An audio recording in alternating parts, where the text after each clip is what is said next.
हाय सबको मेरे चैनल के लिए स्वागत करती हूँ.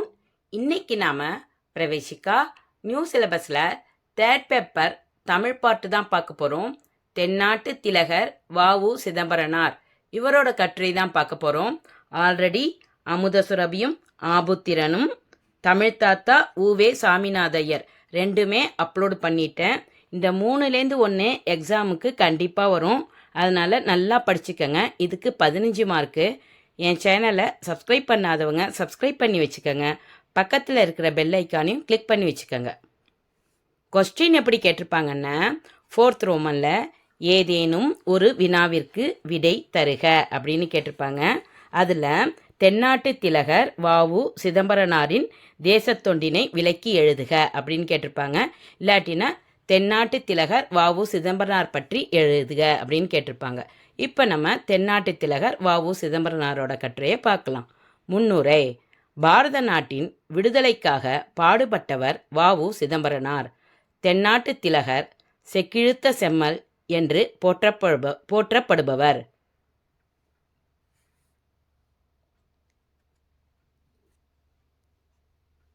பிறப்பு. ஒட்டப்பிடாரம் என்னும் ஊரில் உலகநாத பிள்ளை பரமாயி தம்பதியினருக்கு 1882ஆம் ஆண்டு செப்டம்பர் மாதம் 5ஆம் நாள் சிதம்பரனார் மகனாக பிறந்தார். கல்வி மற்றும் பணி. திண்ணைப்பள்ளியில்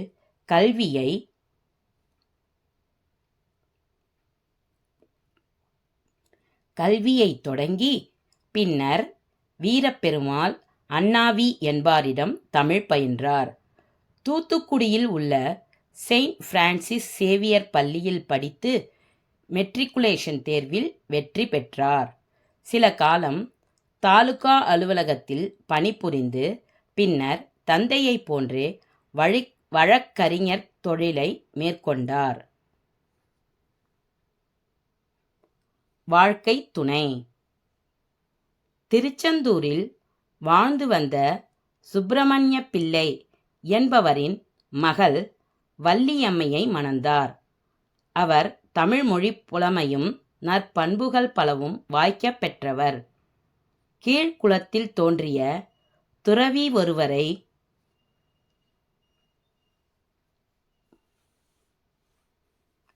சிதம்பரனார் தம் இல்லத்தில் வைத்து காப்பாற்றி வந்தார். ஊரார் இதை கண்டித்தனர். பழிப்பவர் பழிக்கட்டும் என்றார் வள்ளியம்மை. இந்த வார்த்தைகள் சிதம்பரனாருக்கு ஆறுதல் அளித்தது. தமிழ் தொண்டு. சிதம்பரனார் மதுரை தமிழ்ச்சங்கத்தில்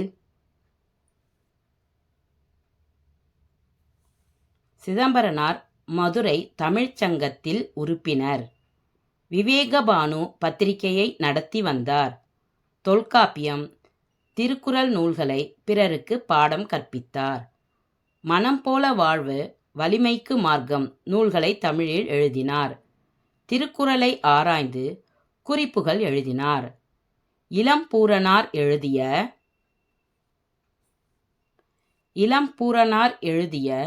தொல்காப்பியத்திற்கு உரையினையும் 14 கீழ்கணக்கு நூல்களுள் ஒன்றான இந்நிலை என்ற நூலையும் அச்சிட்டார். சுதேசி கப்பல் கம்பெனி 1906ஆம் ஆண்டு சுதேசி இயக்க ஆண்டாக விளங்கியது. அதே ஆண்டில் சுதேசி ஸ்டீல் நாவிகேஷன் கம்பெனி என்ற பெயருடன் சிதம்பரனார் கப்பல் கம்பெனி தொடங்கினார். வியாபாரம் செய்ய வந்த வெள்ளையர்களை விரட்டுவதற்கு கடல் ஆதிக்கம் வேண்டும் என்பதே அவர் நோக்கம். தமிழர்கள் மீண்டும் சுதந்திரமாக கடல் மேல் செல்ல வேண்டும் என்பது அவர் ஆசை. பாண்டித்துரை தேவர் கம்பெனியின் தலைவராகவும் சிதம்பரனார் துணை செயலாளராகவும் இருந்தனர். இந்தியாவின் பல நகரங்களுக்கு சென்று பங்குதாரர்களை சேர்த்து காலியோ லாவா என்ற 2 கப்பல்களை வாங்கினார். சுதேசி கப்பல் வளர்ச்சி கண்டு ஆங்கிலேயர் தம் கப்பலின் கட்டணத்தை குறைக்க இவரும் அவ்வாறே செய்தார். கப்பலோட்டிய தமிழன் என்று அழியா புகழ் பெற்றார். சிறை வாழ்க்கை. விபின் சந்திரபாலர் என்ற பெயருள்ள தியாகி விடுதலை அடைந்த நாளில் அதனை கொண்டாட முடிவு செய்தனர்.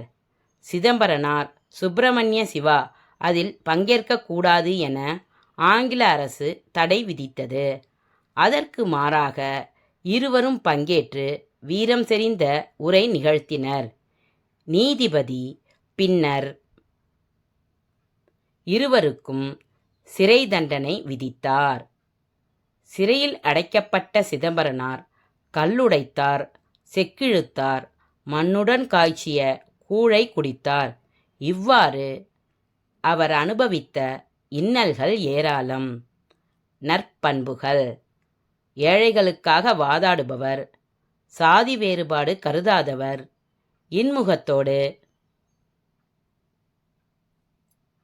இன்முகத்தோடு உபசரிக்கும் குணம் உள்ளவர்.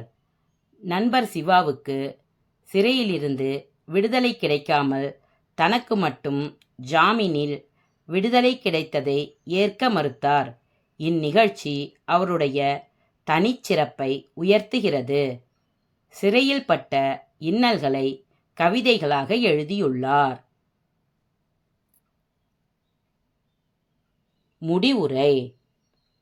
சிதம்பரனாரிடம் ஒரு தேசியவாதிக்கு தேவையான அன்பு, நீதி, துணிவு, நேர்மை அனைத்தும் உண்டு. மக்கள் உள்ளத்தில் தனது பேச்சாற்றலால் சுதந்திர கனவை எழுப்பி பேச்சுக்கு பிள்ளை என்று பாராட்ட பெற்றவர். இது ரொம்ப ஈஸியாக தான் இருக்கும், அதனால் நல்லா படிச்சுக்கங்க.